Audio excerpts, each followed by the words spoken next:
Question में आपको दो इक्वेशंस दी हुई है, उसको बोला कि ग्राफिकल मेथड से उसका सॉल्यूशन फाइंड आउट करो।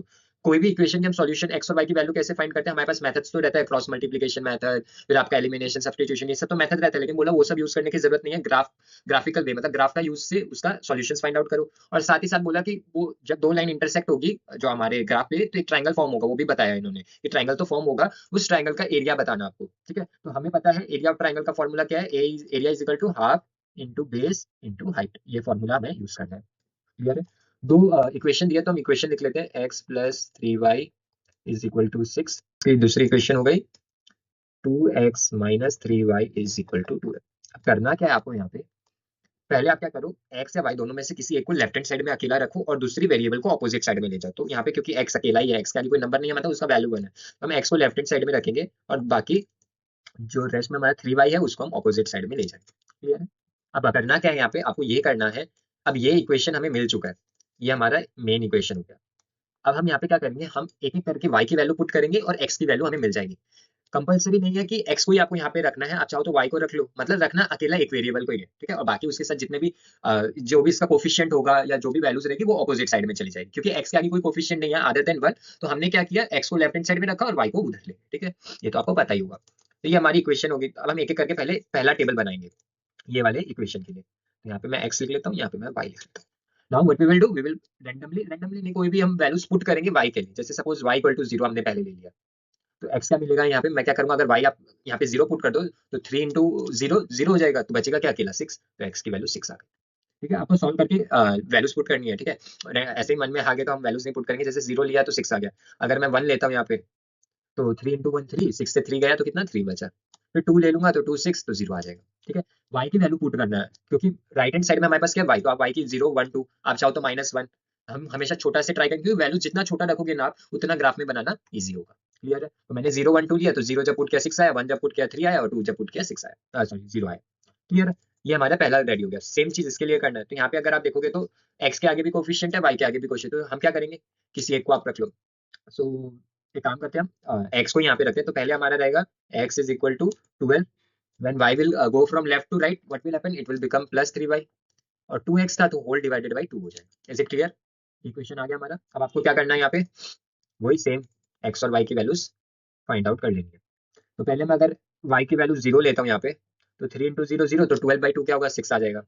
फिर अगर मैं y की वैल्यू 2 ले लेता हूँ, यहाँ पर 1 ले लेता हूँ, तो कितना 15 आ जाएगा ना। हम 1 नहीं लेंगे, क्यों 1 नहीं लेंगे, तो अगर आप y की वैल्यू 1 पुट करोगे ना, तो 12 प्लस 3 हो जाएगा, मतलब 15 डिवाइडेड बाई 2, और 15 कभी 2 का टेबल में नहीं आता, तो आपका फ्रैक्शन में आ जाएगा। तो कोशिश यही करना है फ्रैक्शन में नहीं, एक नेचुरल नंबर है या एक इंटीजर है, फ्रैक्शन में नहीं रहना चाहिए। तो हम उसकी जगह 2 पुट करके देखेंगे। तो y की वैल्यू जब आप 2 पुट करोगे तो 6 हो जाएगा, तो 12 प्लस 6 18 हो जाएगा, बड़ा नंबर हो जाएगा, 9 आ जाएगा, तो ग्राफ में बनाने में प्रॉब्लम होगा। अब हम नेगेटिव वैल्यूज लेंगे। ठीक है, पॉजिटिव नहीं लेके नेगेटिव लेंगे। तो आप -2 लो, -2 लो यहाँ पे। तो -2 लेने से क्या होगा, 3 इंटू -2 हो जाएगा, 3 इंटू -2, तो फाइनली आंसर क्या आएगा, -6। तो +12 -6, तो 12 -6 6, तो 6 डिवाइडेड बाई 2 3 आ जाएगा सॉल्व करने से। ठीक है, मैं डायरेक्टली वैल्यू पुट कर रहा हूँ, लेकिन आपको सॉल्व करके देख लेना। ठीक है, अगर डाउट रहे तो। ये चीज हो गया। अब हम यहाँ पे -1 लेंगे तो काम बनेगा, नहीं बनेगा, 9 आ जाएगा। तो -2 हमने ले लिया, -3 लेने से नहीं होगा, -4 लेना पड़ेगा। हमने ऐसा क्यों किया, क्योंकि हम चाहते हैं कि वैल्यूज हमेशा छोटा रहे, बड़ा रहने से ग्राफ बनाने में प्रॉब्लम आ जाएगा। ठीक है, ले सकते हो लेकिन वैसा कुछ नहीं है, पर आप हमेशा छोटा ही वैल्यू ट्राई करो। अब -4 लेने से क्या होगा, आप यहाँ पे देखो 3 इंटू -4 हो जाएगा इज इक्वल टू, ये कितना आ जाएगा आपका -12। तो +12 -12 0 हो गया, तो अल्टीमेटली कुछ नहीं करना पड़ेगा। क्लियर है ये चीज।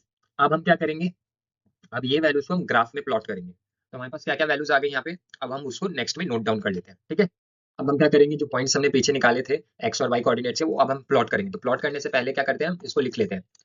अब करना क्या है, करना कुछ नहीं है, पहले ये वाले लाइन इक्वेशन को पकड़ के इसका पॉइंट्स जो है यहाँ पे ग्राफ पे प्लॉट कर लेंगे। तो हम मैंने ग्राफ बनाया यहाँ पे, ये हमारा ओरिजिन, ये 1 ये 2 ये 3 ये 4 ये 5 6 7, और ये एक्स एक्सिस, ये हमारा वाई एक्सिस, ये नेगेटिव एक्स एक्सिस और ये नेगेटिव वाई एक्सिस। ठीक है, सेम वाई के लिए हम लोग लिख लेते हैं 1 2 3 4 5 एंड 6, इतना तो नहीं चाहिए तो भी लिख लेते हैं। ठीक है, और नेगेटिव पार्ट के लिए भी लिख लेते हैं, -1 -2 -3, सॉरी -4 -5 हो जाएगा इतना। ठीक है, अब पॉइंट्स को प्लॉट कर लेना, नेगेटिव एक्स एक्सिस तो नहीं है। अच्छा हो तो आप 1 -1 -2 लिख के एक बार छोड़ दो। ठीक है, ये नेगेटिव पार्ट है। अब करना क्या है, अब हमें पॉइंट्स प्लॉट कर लेने हैं। तो पहला पॉइंट क्या है, 6,0, मतलब एक्स एक्सिस का 6 ये रहा, और 0 मतलब यही पॉइंट हो गया, वाई एक्सिस तो 0 है और एक्स एक्सिस का ये 0.6, तो ये हो गया पॉइंट, एक बार ए बोल देते हैं। ठीक है, ये हमारा ए हो गया। फिर ये बी हो गया 3,1, मतलब एक्स एक्सिस में 3 और वाई एक्सिस में 1।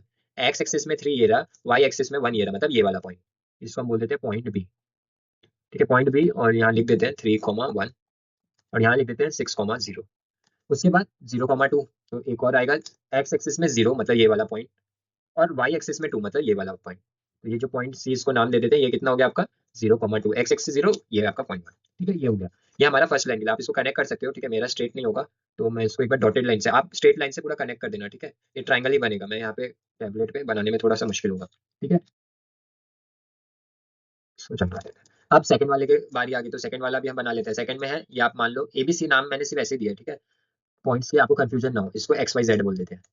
ठीक है, तो एक्स पॉइंट है 6,0, तो एक्स एक्सिस पे 6, वाई एक्स, ये दोनों पॉइंट सेम टू सेम है, तो मतलब एक ही जगह पे आएगा। ये हमारा ए भी हो गया और यही पॉइंट हमारा एक्स भी हो गया।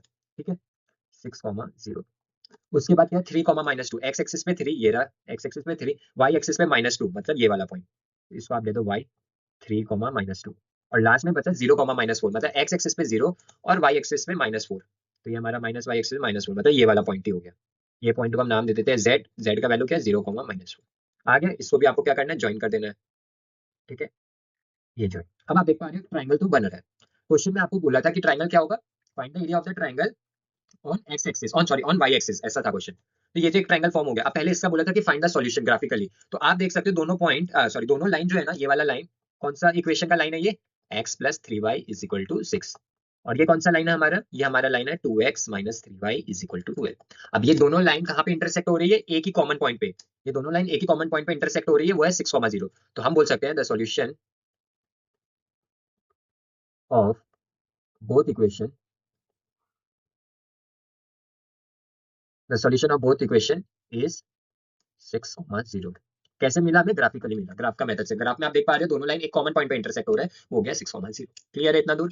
अब बस आपको क्या करना है, एरिया निकालना है। तो एरिया तो मैंने आपको बताया, पेन चेंज कर लेते हैं, कलर सॉरी, पेन का कलर ले लेते हैं येलो। एरिया ऑफ ट्राइंगल हमें पता है, area of triangle is equal to half into base into height. अब बोला है ऑन वाई एक्सिस, हमेशा ट्राइंगल का एक बेस पे ही बनेगा, तो ऑन वाई एक्सिस का मतलब क्या, वाई एक्सिस जो है ना वो आपका बेस है। तो मतलब ये जो वाई एक्सिस है हमारा, ये वाला लाइन, ये वाई एक्सिस वाला जो लाइन है ना, यहाँ से लेके यहाँ तक, ये हमारा बेस है, और बाकी जो है सो है, उसका हमें कोई लेना देना नहीं। मतलब बोला, क्वेश्चन बोलना चाहता है जो ट्राइंगल बन रहा है ना वो वाई एक्सिस के ऊपर बन रहा है, तो ऊपर बनना है मतलब आप इसको टिल्ट कर लो। यहाँ पे तो मैं नहीं कर पाऊंगा, अगर आप इसको मोबाइल पे देख रहे हो तो आप इसको ऐसे कर लो, तो ये वाई एक्सिस आपका बेस बन जाएगा। बाकी हाइट और ये बेस बेस हाइट जो वैल्यूज है वो अभी हम देख लेंगे कैसे निकलेगा। अब इस केस में आप बोलो कि बेस कैसे निकाले, अब नॉर्मली एक फिगर रहता है, लिखा हुआ रहता है 6 सेंटीमीटर 5 सेंटीमीटर, तो समझ में आता है। यहाँ पे तो कुछ भी वैसा मेंशन नहीं है, तो कैसे पता चलेगा कि इसका बेस कितना है। तो बेस निकालने के लिए पहले आप देखो ये ओरिजिन जो है, मतलब सेंटर पॉइंट, ओरिजिन जो है वहां से पॉजिटिव साइड में कितना यूनिट्स है, 2 यूनिट्स है। ओरिजिन से नेगेटिव वाई एक्सिस पे मतलब बॉटम साइड पे कितना यूनिट्स है, 1 2 3 4, टोटल 4 यूनिट्स है, मतलब 4 यूनिट्स कवर हुआ है। दोनों पॉइंट के बीच में कितना यूनिट्स कवर हुआ है, 4, तो हम यहाँ पे लिख देंगे 4 यूनिट्स।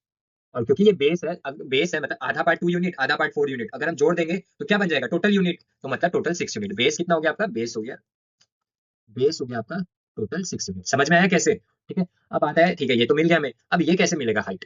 तो कोई भी ट्राइंगल, सपोज मैं ऐसे रफली एक ट्राइंगल दिखाता हूँ, ऐसा ट्राइंगल हुआ, इसका हाइट कैसे निकलेगा, जब एक परपेंडिकुलर लाइन होगा यहाँ पे, बेस से अगर एक परपेंडिकुलर लाइन होगा और जो भी इसका यूनिट रहेगा, परपेंडिकुलर लाइन का जितना भी वैल्यू रहेगा उसको हम बेस बोलते हैं। सपोज मैं बोल देता हूँ यहाँ पे 10 सेंटीमीटर है, आप क्या बोलोगे, हाइट 10 सेंटीमीटर है। सेम चीज क्या यहाँ पे बन रहा है आपको, हाँ बन रहा है, कहाँ बन रहा है आप देखो यहाँ पे हमें, क्योंकि ये जो हमारी एक्सिस है, एक्स एक्सिस और वाई एक्सिस एक दूसरे के परपेंडिकुलर है, चारों तरफ क्या बन रहा है 90 डिग्री, चारों तरफ क्या बन रहा है 90 डिग्री, पर ट्राइंगल कौन सा है, ये वाला है ट्राइंगल, ट्राइंगल तो हमारा ये वाला है, और 90 डिग्री बना, तो अब यूनिट्स काउंट करना है, वो 1 यूनिट 2 यूनिट 3 4 5 एंड 6, क्योंकि यहाँ पे ये इंटरसेक्ट हो रहा है, तो टोटल कितना यूनिट्स हो गया, 6 यूनिट्स हो गया। तो हाइट कितना आ गया, h is equal to 6 units. समझ में आया आपको, एच भी कितना है 6 यूनिट्स है। क्लियर है, यूनिट्स। अब आप यहाँ पे पुट कर दो वैल्यूज, हाफ इंटू 6 तो ये हो गया 36/2 which is equal to 18 units. 18 square units हो जाएगा, क्योंकि एरिया हमेशा स्क्वायर में होता है, तो हम यहाँ पे क्या बोलेंगे 18 स्क्वायर यूनिट, तो वैसे हमें सेंटीमीटर मीटर बोला नहीं है, तो हम 18 स्क्वायर यूनिट्स बोलेंगे। क्लियर है, समझ में आया आपको कैसे निकलेगा। ठीक है, होप आपको पूरा क्लियर होगा, नहीं है तो आप बताना मेरे को। ठीक है, कि कमेंट्स में आप डाल देना, वहाँ पे अगर सॉल्व होगा कुछ होगा हेल्प तो मैं वहाँ पे आपकी हेल्प कर दूंगा।